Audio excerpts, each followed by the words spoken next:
This beautiful man is John Paul Jones. Well, actually, he was born John Paul and added Jones later. John Paul was born in Kirkby, Scotland on July 6, 1747, on the Arbigland estate. He lived there with his father, the estate's gardener, his mother, and his 7 siblings. Unfortunately, 2 of them died as children.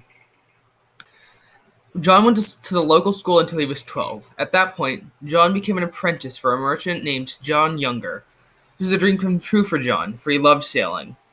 He worked with Younger for 7 years until the business went bankrupt. After that, John did many tasks from working on a slave boat to running from authorities. See, John had killed a mutinous crew member in self-defense. To hide, he fled to Virginia and added Jones to the end of his name. There, John got swept up in the revolutionary spirit and joined the brand new American Navy when the Revolutionary War broke out. John spent 1776 fighting up and down the Atlantic coast and became famous for his ability to completely mess with the British Navy, outmaneuvering and capturing many ships. Then, in 1777, Congress selected John to take command of a ship known as the Ranger and sail to Britain. Interestingly enough, when John landed the Ranger in France, it became the first American ship to be recognized by a foreign power. John traversed the Irish Sea, wreaking havoc upon any redcoats he came across. After these escapades, John landed back in France. While he was in France, John was given a new ship, the Bonhomme Richard, which was named after Ben Franklin.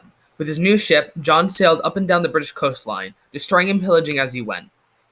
This all reached a climax when John, the Bonhomme Richard, and a few other small ships encountered the British ships Serapis and the Countess of Scarborough. John engaged in a battle with the 2 superior ships for over 3 hours. When asked to surrender, John responded with the now famous line, "I have not yet begun to fight." He then proceeded to ram his ship into the Serapis and threw a grenade at it. The British immediately surrendered. John captured both ships and brought them back to the Netherlands with him. Unfortunately, John lost the Serapis's flag, so the Dutch made this beautiful thing. King Louis XVI of France was so impressed that he gave John a gold sword and made him a knight. After the war, John was made a rear admiral of the Russian Navy by Catherine the Great. He then spent the next year fighting Turks for the Russians. Eventually, John retired to Paris. There, on July 18th, 1792, at age 45, John Paul Jones was found dead in his apartment after experiencing kidney failure. Originally buried in an unmarked grave in France, after 100 years of searching, Jones's body was found and moved to a tomb in the United States Naval Academy. John Paul Jones will forever be remembered as the father of the United States Navy.